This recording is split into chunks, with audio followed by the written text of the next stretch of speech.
Eeyyee wanti har'aa dubbatamaa ture keessaa tokko kan jedhame akka waan hooggansa haaraa uumuu fi walitti qabaniitti kan haasa'amaa ture.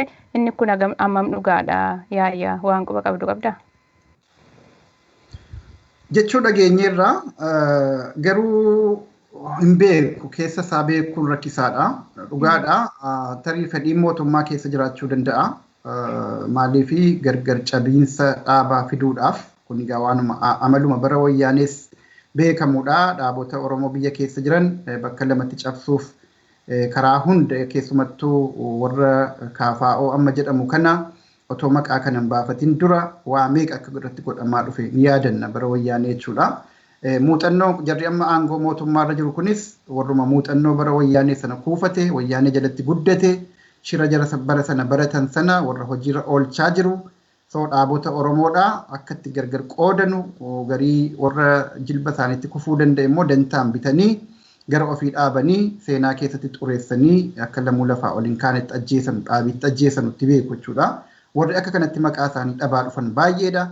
I don't think hogganoonni amma jiranu ka adda bilisummaa Oromoo kun warri qabamee walgahii humna qawweetiin marfamee geggeeffataa jiru kun shira akkasii kanatti harkatti kufanii walitti deebi'anii jaallan waliiti jarri kuni ibidda meeqaatama bara dheeraa waliin keessa qaxxaamuranii walitti deebi'anii wal faallessu jedhanii yaaduun xiqqoo rakkisaadha. Amala siyaasaa biyya sana keessatti jiruu fi haala muddaa fi duula hama Oromoo irratti geggeeffamaa jiru kanaan wal qabatee garuu maalirraa akka ta'e amma dubbachuun xiqqoo qacaleedha yookiin immoo too early yeroon isaan geenye kana ta'a jedhanii dubbachuun jechuudha. Egaa gidduu kana kaleessas wanti duulli tokko tureera wallolli tokko qeerroon bakka lamatti gargar ba'e jedhanii turanii har'a immoo adda bilisummaa Oromoo bakka lamatti gargar ba'e oduu kanatu jira. Walumaa gala yeroo ammaa Oromoo caccabsuudhaaf Oromoo qoqqooduudhaaf adeemsa yookiis immoo duula karaa mootummaas haa ta'u karaa namoota mormii qabanii kana akkamittiin ilaalta kaayyoon isaa maalidha yaa'e? Akkuma reefuu jedhe duulli Oromoo irratti godhamaa jiru duula bifa bal'aadha. Duula akkaan bal'aati jechuudha. Karaa hundumaan instituushinii Oromoo nam-tokkeelee jajjaboo Oromoo hunda jilbeenfachiisuuf akka lafaa oliin kaanetti dhabuudhaaf karaa hedduu duulamaa jira jechuudha. Kana keessaa tokko qeerroo Oromoos akka silaa barbaadan sanatti qoqqoodanii wal dura dhaabuudhaaf hin milkoofne haa ta'u ammallee abdii sirraan kutanne karaa hedduu irratti hojjechaa jiran jechuudha. Karaa hedduu irratti hojjechaa jiranii haa ta'uuti qeerroon gaafa bara wayyaanee sana mootummaa wayyaanee harka duwwaa ta'e kuffise sun arras wanti isaaf dabre hin jiru kana beekamaadha. Jireenya isaatiifis wanti isaa dabre hin jiru. Akka biyya isaattis akka Oromiyaattis akka uummata isaa akka Oromoottis Oromoon bakka kaleessaarraa daranuu bakka fokkataatti harkifamee ibidda irra hamaatti darbameeti jira yeroo ammaa kana qeerroon hubatee sirriitti beeka.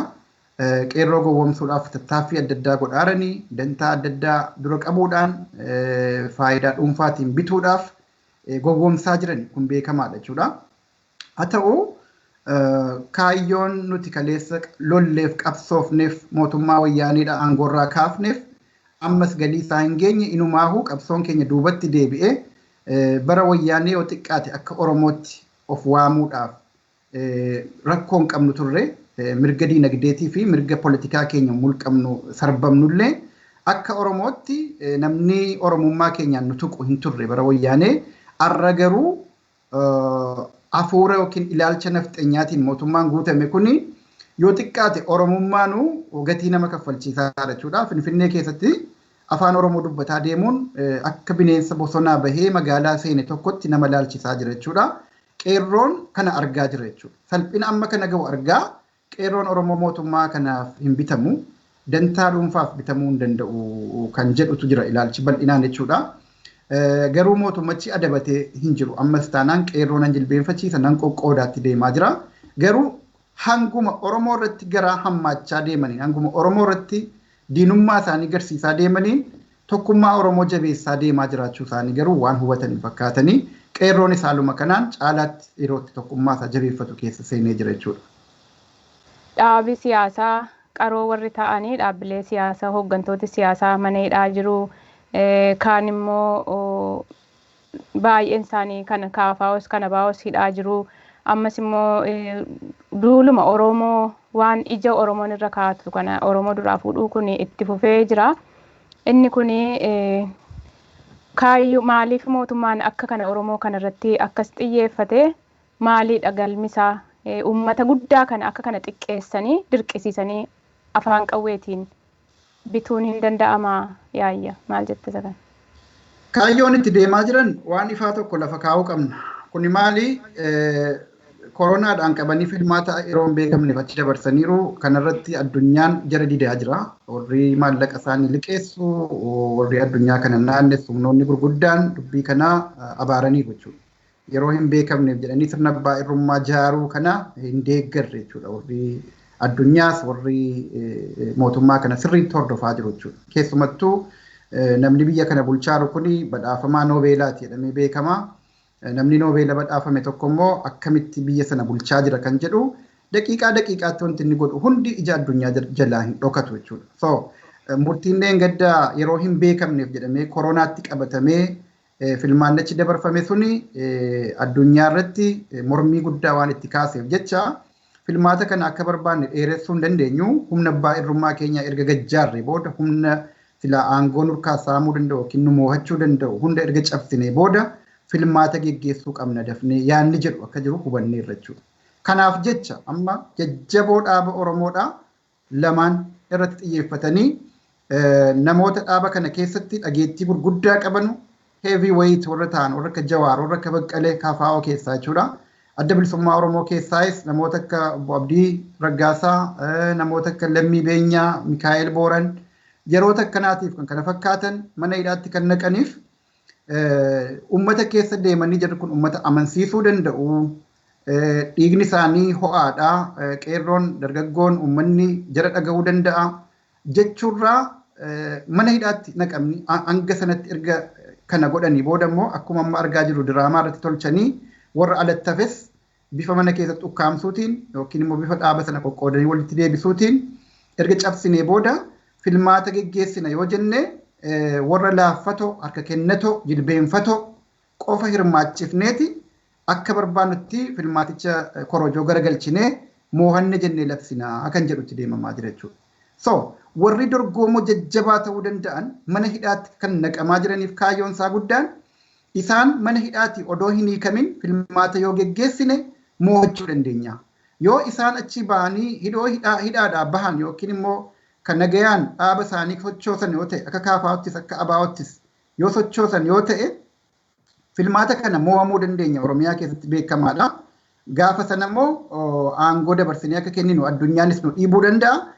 Tooftaan nu qabnu malli nu qabnu tokkitti jajjaboo dhaabota kanaa mana hidhaatti naqnee achitti qabnee filmaata sobaa geggeessinee warra ciqilee nu dhahee nurkaan fudhachuu hin dandeenye akka barbaanne korojoo garagalchinee hatuu dandeenyu qofa alattan bifnee yookiin tottolchinee moggaafnee gadhiifnee haala sanaan filmaata geggeessinee filmaata sobaatiin aangoo irratti hafnaadhaan deemamaa jira jechuudha. Uummanni Oromoo kana beekuu qaba sirriitti. Kanaafuu gara boodaatti deebi'uu dandeenya ta'a. Wanni furtuu ta'u kanaaf maali?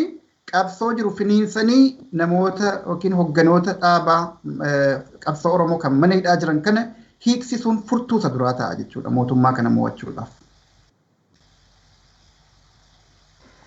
Egaa gama biraatiin wanti amma deemamaa jiru kuni muummichi ministeera Abiyyi Ahmed badhaasaa Noobeelii kan inni fudhate biyyoota ollaajjin nagaa buusuu akkasumas immoo akka gaanfa Afrikaatti obbolummaadhaan guddina waloo tumsuu keessaa wantoota ulaagaa sadii keessaa isa kana tokko immoo riifoormii biyya sana keessatti riifoormii abdachiisuu isaatii fi amma wanti biyya Itoophiyaa keessatti deemaa jiru kisaaraan siyaasaa fi nageenyaa biyya sana keessatti ta'aa jiru.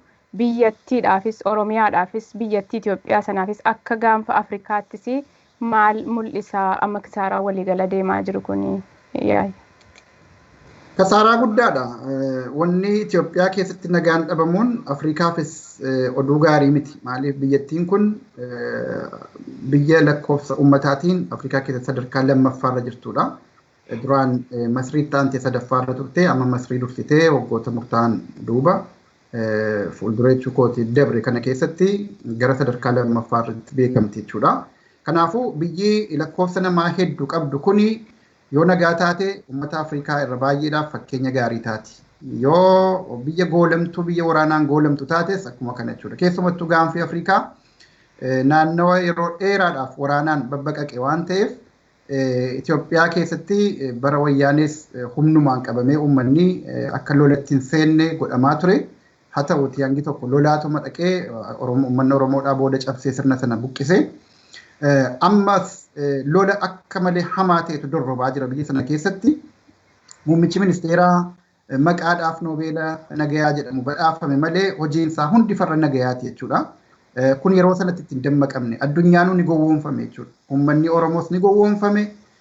Uummattoonni nagaa barbaadan biyyattii kana keessa jiran hundumtuu kan walqixxummaa barbaadan hundumtuu ni gowwoomfamani.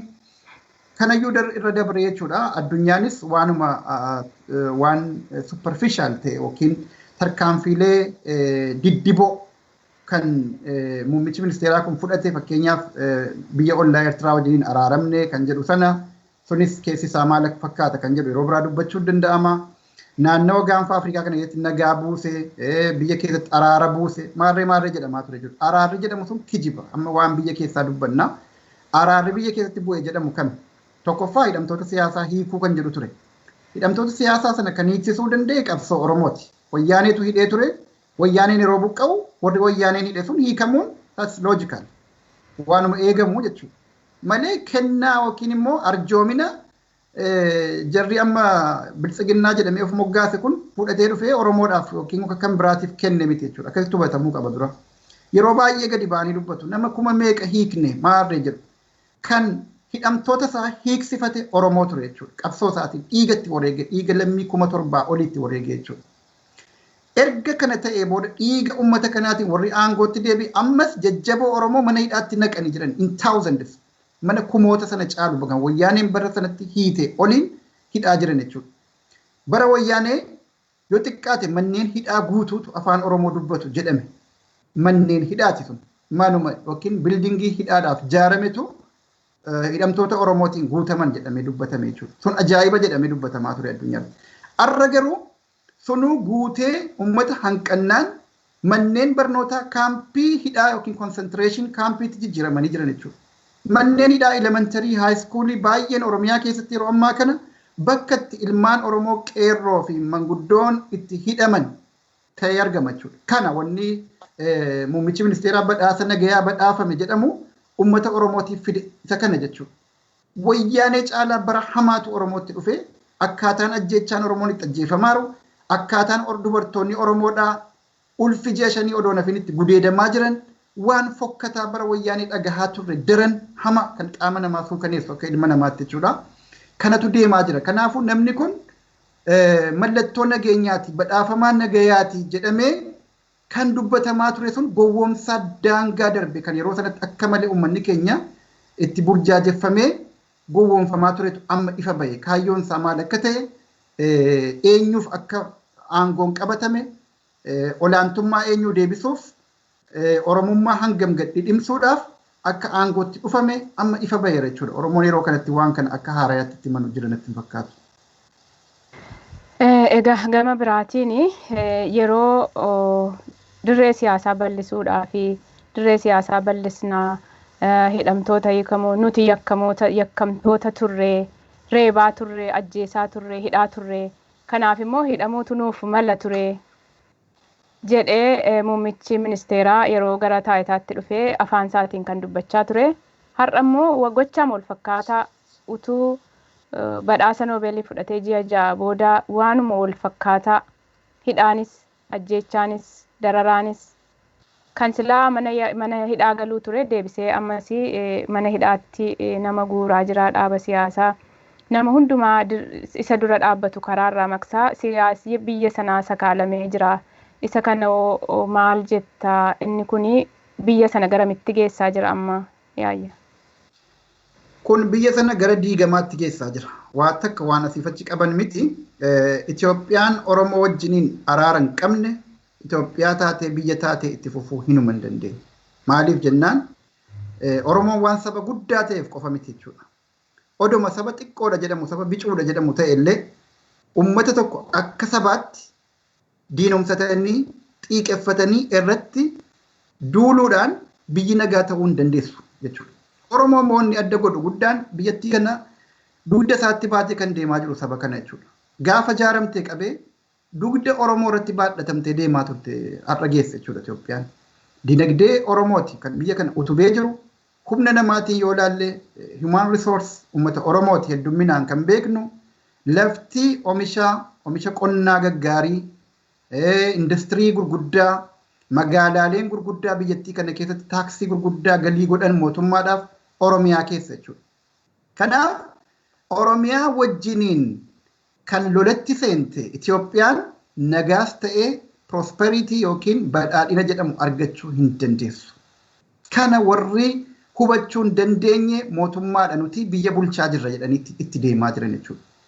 Sabni Oromoodhaa tarii qoqqoodamee wal afaan wallaalee gaafa burjaaja'ee nuti umurii dheereffanna jedhanii yaadaniiti ta'uu danda'a jechuudha. Haa ta'uuti akkuma reefuu jedhe gochaan diinummaa isaanii guyya guyyaatti mul'ataa jiru kun daranuu saba keenya tokkummaadhaan akka inni ka'ee mirga isaa kabajsiifatutti geessaa jira malee waan saba qoqqoodee abjuun isaanii itti dhugoomu tokko miti jechuudha.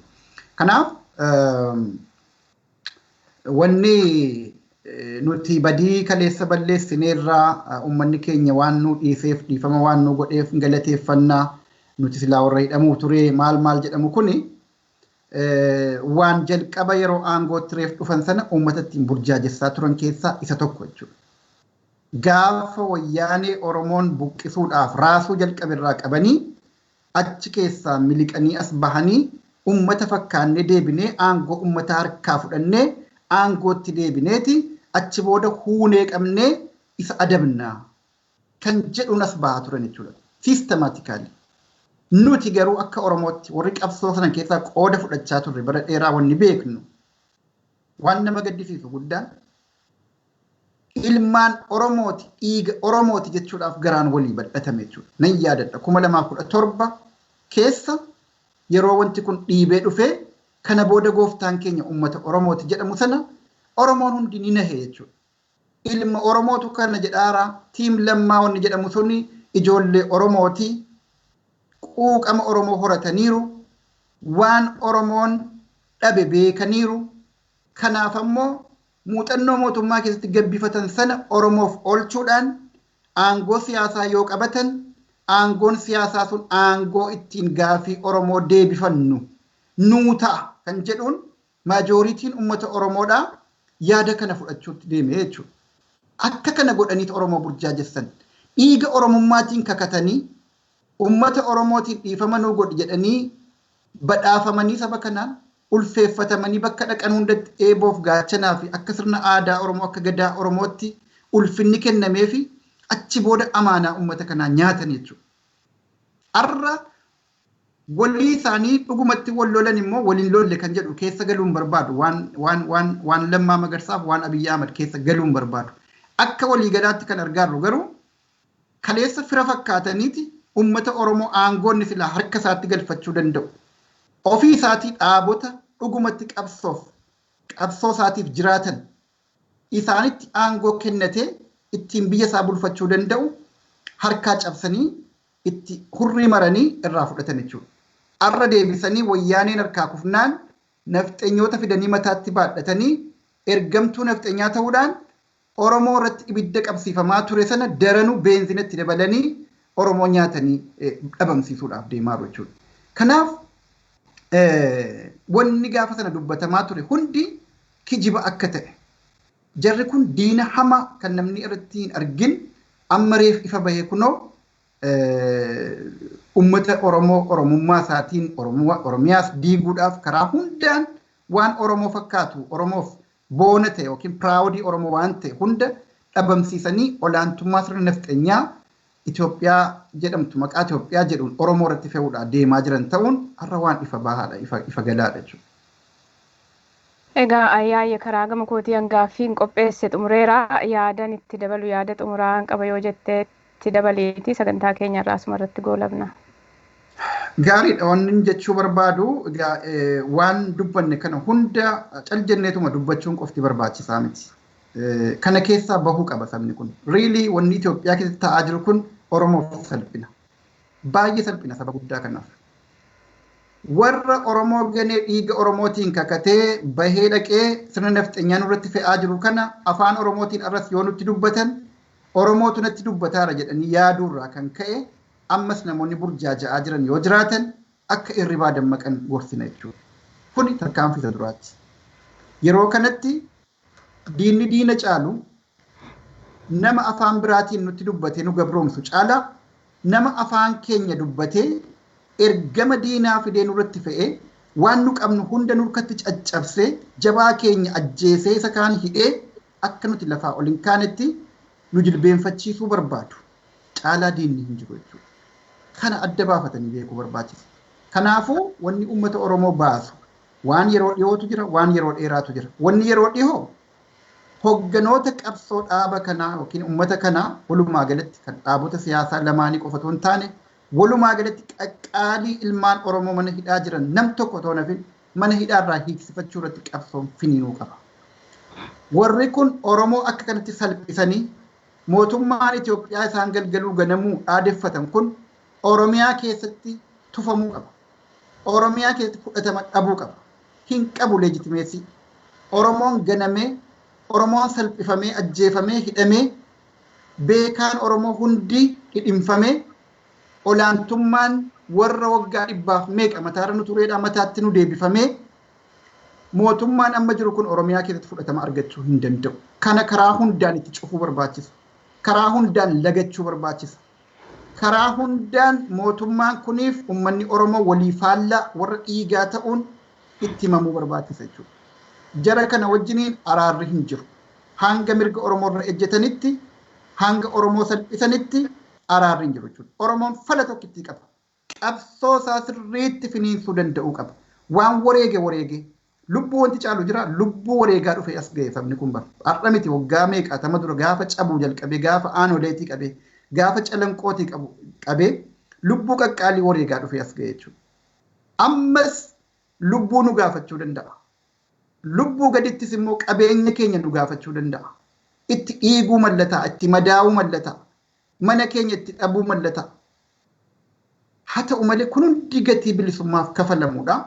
Warri hanga har'aatti qabsoo Oromootiif lubbuu isaanii qaban hundi amaanaa tokko nutti kennatanii darbaniiru. Amaanaan sun waan nuti irratti kufne galiidhaan gahaa haa kan jedhudha.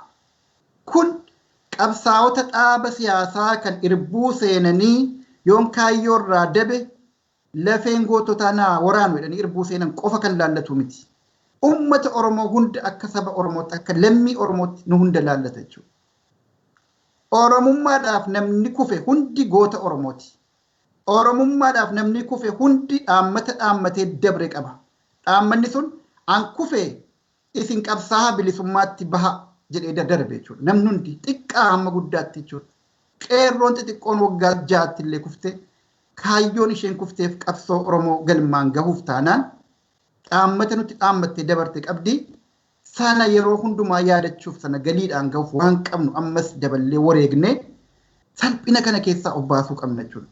Nuti saba guddaadha warri akkana nu godhaaru kun hundi tokkoon warra nu keessaa garaadhaan bitame yookiin immoo warra nu keessumaa bahee jibba keenyaan machaa'e sababni isaa waan hin beekamneen yookaan immoo alagaadha irra guddaan isaa jechuudha. Warra akkuma kanatti Oromoo waan jedhamu cunqursee buluu barbaadu irratti ukkaamsee olaantummaa ofii labsatee buluu barbaadu. Kana hunda keessaa kan bahuu dandeenyu qabsoo finiinsuudha.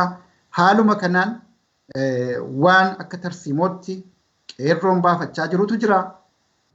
Oromiyaa keessatti waan hunda karaatti cufuudhaan mootummaa kanatti karaa galii isaatiin, karaa nageenya isaatiin, karaa waa hunduma mootummaa akka mootummaatti Oromiyaa keessa dhaabbatee biyya Oromiyaa jedhamtu yookiin naannoo Oromiyaa jedhamtu nutu bulchaa jira akkan jennetti. Sadarkaa sanatti Oromiyaa keessatti faca'uu qaban jechuudha. Ilmaan Oromoo mootummaa sana keessatti tajaajilaaran warra hidhatee jiru haa ta'u, warra akka siviilitti qondaalummaa yookiin immoo dabballummaan hojjetaa jiru haa ta'u isaanis yeroon isaan gaafatama jalaa bahuuf tarkaanfii murteessaa fudhachuu qabanu amma jechuudha. Yeroo uummanni Oromoo laalatee jiru kanatti yeroo Oromoon du'aaf jireenya keessaa tokko filachuuf seenaan carraa lama qofa dhiyeessiteefi jirtu kanatti isaanis yookiin hegeree isaanii filachuu qabu yookiin arruma bashannananii bor seenaa keessatti abaaramoo ta'anii dabruu keessaa waa tokko filachuu qabu jechuudha. Akka qabsoo sabaa cinaa dhaabbatanu garuu waamicha obbolummaa goonaaf. Tole yaayyaa haala yeroo irratti dhiyaattee yaada bal'aa nuu laattee fi maqaa daawwattoota Oromiyaa Miidiyaa Neetwoorkiin hedduu galatoominsiin jedha. Egaa kabajamtoota daawwattoota keenyaa sagantaa haala yeroo irratti qindeeffanne kanuma irratti goolabna. Qophii kana keessumsiisuun Allattuu Bushaniin ture. Ogeessi teeknikaa Mahadii Juunadii nu faana ture. Kanaaf sagantaa keenya asuma irratti goolabna. Qophii biroodhaan haga walitti deebinutti turtii gaarii isiniin jedha. Nagaatti.